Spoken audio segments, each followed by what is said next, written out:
Hola, buenas tardes. Hoy vamos a hablar de un tema que es la gran noticia no solamente en la Unión Europea, sino también en el planeta y especialmente en Marruecos. Vamos a hablar de la corrupción en el Parlamento Europeo. Entonces tenemos con nosotros a la eurodiputada Ana Miranda del Bloque Nacionalista Galego, que para los marroquíes, bueno, es un partido que se diría en Marruecos regionalista. No tenemos partidos regionalistas en Marruecos porque están totalmente prohibidos. Para España, para Galicia, pienso que el término exacto es un partido independentista, ¿no? Si me Es equivoco. soberanista. Sí, sí. Tenemos con nosotros el eurodiputado Miguel Urbán, que es un cofundador de Podemos, partido que abandonó en 2020 y que no sé exactamente en qué partido está hoy. Sí, Anticapitalistas. anticapitalistas, vale. Y tenemos el periodista y especialista del Magreb, el compañero Ignacio Sembrero, el gran especialista en España de Marruecos, que fue redactor durante mucho tiempo del país, luego pasó por el mundo y hoy día colabora con el Confidencial. Hola, Ignacio. Hola, muy buenas noches, Ali. Bueno, la primera pregunta que hago de Carlos Torres, comenzamos digamos, con Miguel Urbán y luego Ana Miranda y luego de Quique Ignacio, es, bueno, la primera impresión que os da lo que está pasando en Europa, en el Parlamento Europeo, en Bruselas. Yo veo que mucha gente que parece que está sorprendida. Yo, y pienso también Ignacio Sembrero, que trabajamos sobre el tema de Marruecos durante mucho tiempo, no estamos sorprendidos. ¿Estás sorprendido por lo que está pasando en el Parlamento Europeo? Pues yo lo he dicho en varias ocasiones. A mí no me sorprende las revelaciones que hemos visto por parte de la prensa y en este caso también de lo que sería la policía y la judicatura belga, donde habla de un caso de corrupción presuntamente por parte del gobierno de Qatar y del gobierno marroquí. Eh, Eso, en realidad, yo creo que no me sorprende mucho, tanto en cuanto, y sobre todo en el caso de Marruecos, era palpable y presente podríamos decir, lo que sería la delegación diplomática marroquí y su trabajo en el propio Parlamento Europeo. O sea, la actividad amplia por parte de lo que serían delegaciones de terceros países en el Parlamento Europeo no es algo nuevo, no es algo extraño, y que hayan intentado influir en las decisiones del Parlamento Europeo era algo conocido. Otra cosa, lo que sí que puede llamar la atención, lo que sí puede sorprender más, es el caso concreto. Las personas, los nombres, el verlo, ¿no? Y yo creo que lo que sí que ha podido también sorprender un poco más ha sido que normalmente hemos puesto mucho el foco en los lobbies de las empresas, de las multinacionales y su influencia sobre las instituciones europeas, y se había puesto muy poco el foco sobre este tipo de prácticas por partes de misiones diplomáticas en Bruselas, que han jugado, como digo, un papel fundamental y que eran muy presentes en el propio Parlamento Europeo. No es nada raro. Ana lo puede también, yo creo que aumentar la presencia habitual de la misión diplomática marroquí en el bar de diputados del Parlamento Europeo, de una forma prácticamente todos los plenos de Estrasburgo, de una forma muy habitual, ¿no? Al igual que otro tipo de embajadas, con lo cual sorprende más el cómo ha surgido y cómo ha estallado el escándalo. No que haya intereses por parte de Marruecos, Qatar o presuntamente otros países en influir en lo que sería el Parlamento y las instituciones. Porque yo creo que estamos mirando al Parlamento, pero yo creo que habría que hablar del conjunto de las instituciones europeas.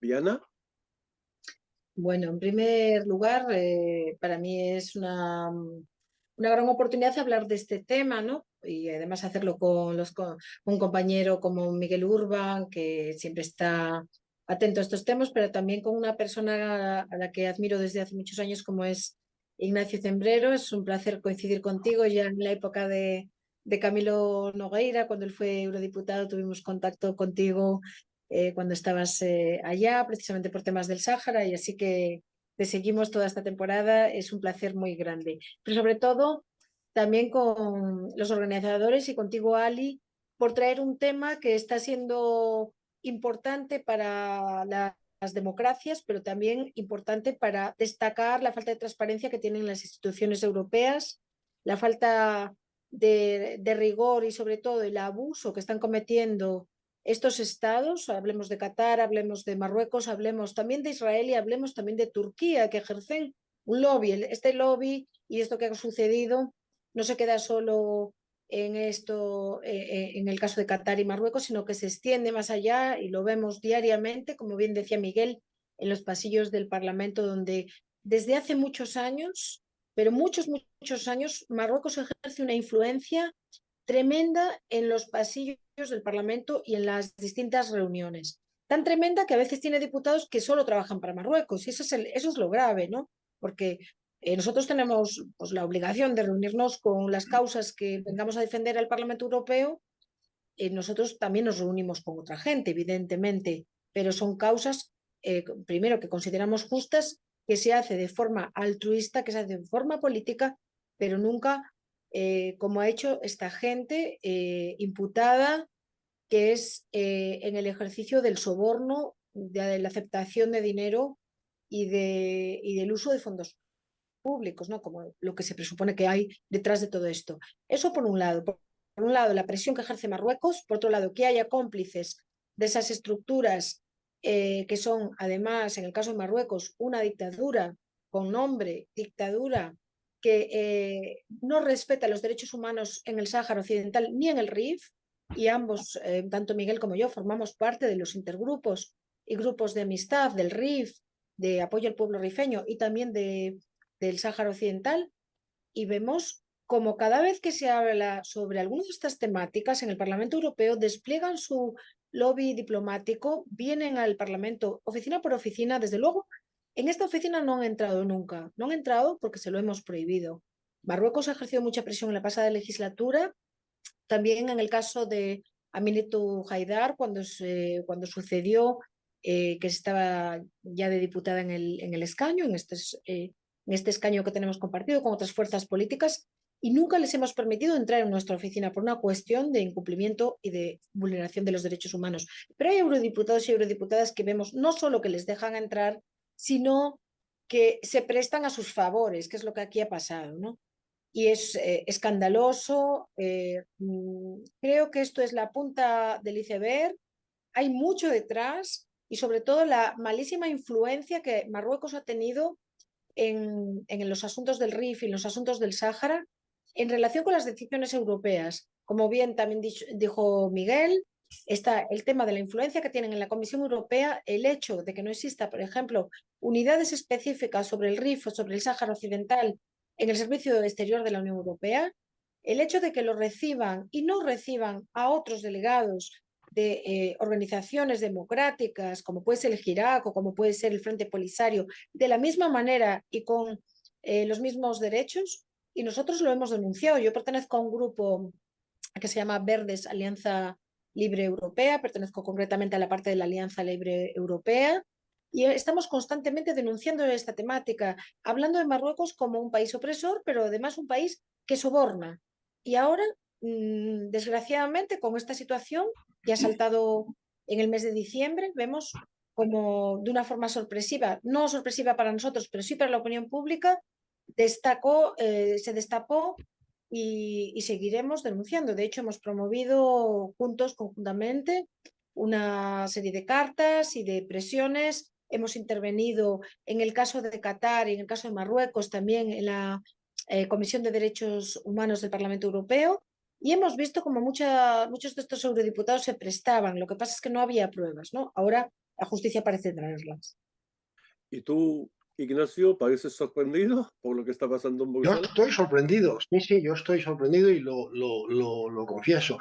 Y te voy a explicar por qué. Es decir, a Marruecos, a grandes rasgos, ha sido siempre el niño mimado desde las instituciones europeas y desde el Parlamento Europeo. Mucho antes de que apareciera Panzeri, le ha ido bien. Prueba de ello es que cuando miramos el historial de resoluciones del Parlamento Europeo sobre derechos humanos, condenando atropellos, etcétera, solamente en una ocasión en los últimos 27 años se ha criticado desde el Parlamento Europeo a Marruecos, que fue el 10 de junio del 2021, cuando se produjo esa entrada masiva de inmigrantes, 10.000, 11.000 inmigrantes irregulares en Ceuta, en su gran mayoría marroquíes y aproximadamente un 20% de ellos menores engañados por las fuerzas de seguridad marroquíes que les decían que podrían ver a Messi en Ceuta, etcétera, etcétera. Entonces, ¿qué necesidad había a un país que le iba globalmente bien de corromper? Corromper como ha estado corrompiendo, ahora ya sabemos de 4 por ahora, diputados o asistentes de diputados. El que más preciso ha sido sobre Marruecos en sus declaraciones a la policía belga y al juez belga ha sido Francesco Giorgi, la pareja de la vicepresidenta Eva Kaili. Entonces, yo francamente no entiendo muy bien por qué necesitaban añadir algo, ¿sí? Para conseguir un éxito al 100% en vez del 95%, no lo sé.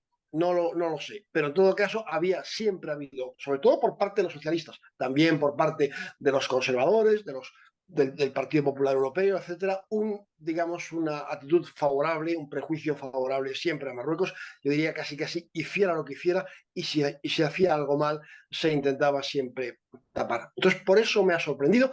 Y hay otra cosa que me ha sorprendido, y es que, y ahora me refiero de nuevo a la investigación, a lo que ha aflorado fundamentalmente a través de la prensa belga, un poco también a través de la prensa italiana, de las investigaciones en curso de la justicia belga, del juez instructor belga. Vemos que hasta 2019 el asunto está, digamos, la trama está en manos, el que la pilota, el que la coordina, es Abderrahim Admoun, embajador de Marruecos en Varsovia, también fue diputado del Parlamento marroquí por el partido Autenticidad y Modernidad, el partido de Fouad Ali El Hima. Y a partir de 2019 interviene, por lo menos abiertamente, explícitamente, quizás estaba antes presente, pero a partir del momento de 2019, cuando Panseri ya no es reelegido y monta su ONG de pantalla, su ONG, interviene la Dirección General de Estudios y Documentación, que es el Servicio Secreto Exterior marroquí. Y ahí de nuevo yo me hago preguntas, no entiendo, si les estaba funcionando bien la trama, aparentemente llevada o coordinada por un diplomático, por Abderrahim Admoun, ¿qué necesidad había de que entrara en juego la JED, el servicio secreto marroquí? Porque hay algo que pasa. La JED, hay una serie de servicios, esto lo sabemos tú y yo muy bien por las historias de los servicios secretos que hemos leído, que se han publicado. Hay muchos servicios secretos europeos que tienen muchas ganas de ajustar cuentas con los marroquíes, empezando por los franceses y los belgas, por razones diferentes, pero tienen muchas ganas de ajustar cuentas.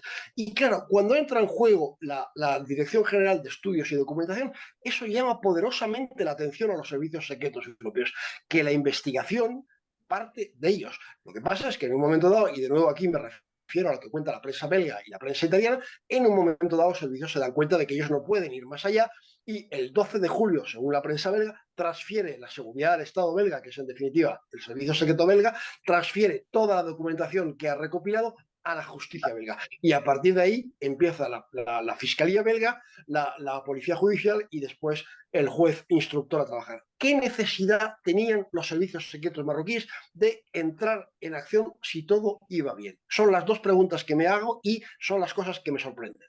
Pero a mí lo que me extraña es ver partidos de izquierda, que podemos decir radical, como la France Insoumise de Jean-Luc Mélenchon, que también apoyan al régimen de Marruecos, no apoyan a Marruecos. Hay que hacer una diferencia entre Marruecos, los marroquíes, y el régimen de Marruecos. Miguel Urbán, ¿no te parece extraño que el partido de Jean-Luc Mélenchon sea un partidario del régimen de Marruecos? Porque lo hemos oído en la Asamblea Nacional Francesa diciendo que Marruecos va bien. Yo creo que hay tres apreciaciones que me parecen muy importantes. La primera, yo estoy contigo, hay que diferenciar entre Marruecos, los marroquíes y el régimen marroquí. Yo creo que esto es muy importante, lo digo porque el régimen siempre intenta jugar a que todo es lo mismo. De hecho, es habitual en la prensa marroquí que a mí se me llame agente antimarroquí. Y yo en ningún momento soy un agente antimarroquí, todo lo contrario. Creo que hago algo que es tan básico como luchar por la libertad de las y los marroquíes y rifeños, saharauis, da igual, kurdos, o sea que no va en ese sentido. Mi problema no es con Marruecos ni con los marroquíes, sino con el régimen dictatorial marroquí. Yo creo que esto es una aclaración importante. Yo creo que la Francia insumisa tiene muchas almas. Y de hecho, yo no aseveraría que la Francia insumisa apoye al régimen marroquí. Yo creo que sí que hay sectores de la Francia insumisa que han podido apoyar públicamente Su líder. al régimen. ¿Eh? Su líder, yo diría, sobre todo, Bueno, yo creo que Mélenchon. Yalouk ha tenido posiciones bastante ambiguas en ese sentido. Pero, por ejemplo, para poner un ejemplo sencillo, varios de los eurodiputados de la Francia Insumisa son miembros del Intergrupo del Sáhara. Lo digo por también ver que hay diferentes almas y diferentes posiciones.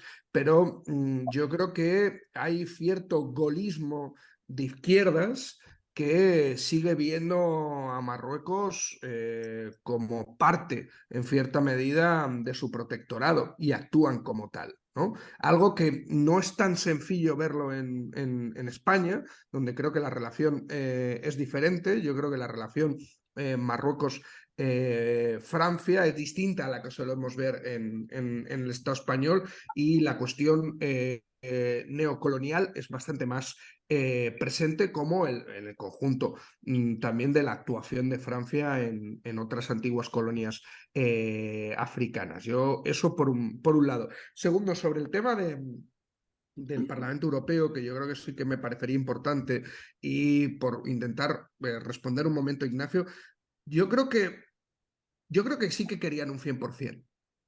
O sea, yo creo que sí que querían un 100%, si no, no es entendible algunas cosas de las que han pasado.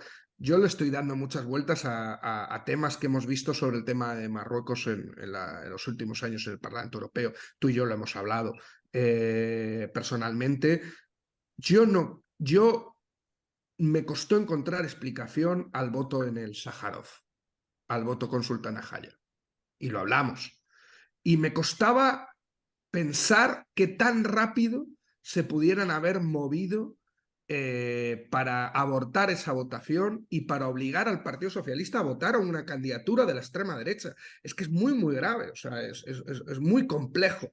Yo creo que Si me permites sin una añadir, trama dentro no hubiera sido posible tan rápido, Ignacio. O sea, creo yo, ¿eh? O sea, por buscar también ciertos elementos. Y yo creo que a veces minusvaloramos el impacto que tiene lo que se dice en el Parlamento Europeo en terceros países, dentro de la sociedad, de la opinión pública de terceros países. Muy bien. Y yo creo que eso le preocupa mucho a Marruecos. Diana Miranda.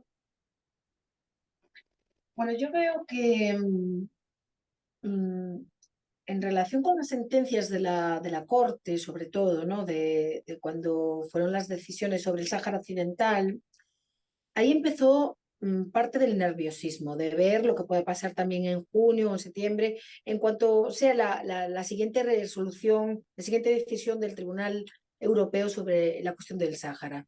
Entonces, hay un ambiente y un clima en el que esa sentencia puede ser condenatoria de la Unión Europea en relación con Marruecos, y eso les preocupa y mucho, además. Luego hay cada vez más eurodiputados y eurodiputadas que están viendo la realidad, porque aquí también vienen defensores de derechos humanos, aquí recibimos gente, se han creado un grupo de amistad con el RIF que no existía antes, se ha creado en la pasada legislatura.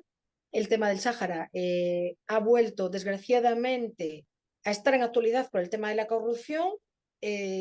Seguía, pero muchas veces se trataba de ocultar.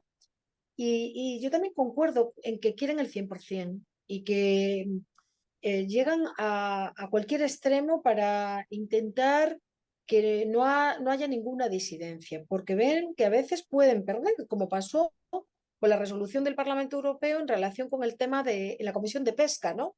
Ignacio, que creo que la seguiste también, y en la Comisión de Pesca eso sí que tuvo una afectación grande. Y luego con lo que pueda pasar en la curia, ¿no? En el tribunal. Eso me parece que les preocupa mucho, pero desde luego la impunidad con la que andan por el Parlamento Europeo, el otro día estaban sentados en el tema de Qatar, estaban sentados en la tribuna del Parlamento, eran 10, sin mal no recuerdo. Vienen con dimensiones, con el séquito entero. Ignacio.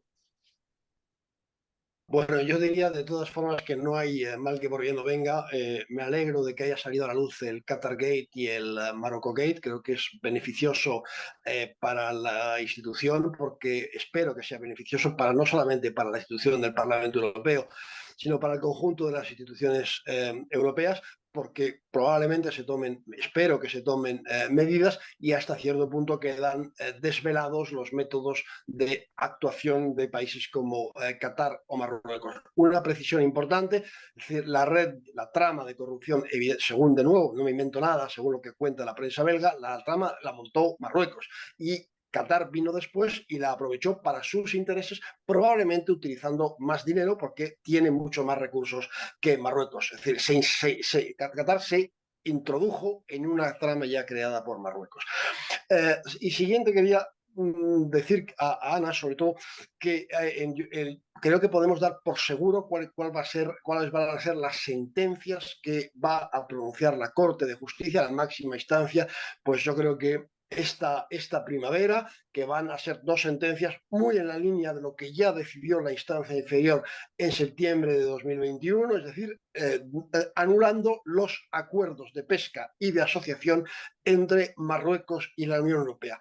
Y yo creo que ahí, por mucho que intente inventarse cosas la Comisión Europea, no queda más recorrido que anularlos y empezar a negociar de nuevo con Marruecos, si es que Marruecos lo acepta, incluyendo el Sahara. Será un momento muy, muy interesante el que veremos.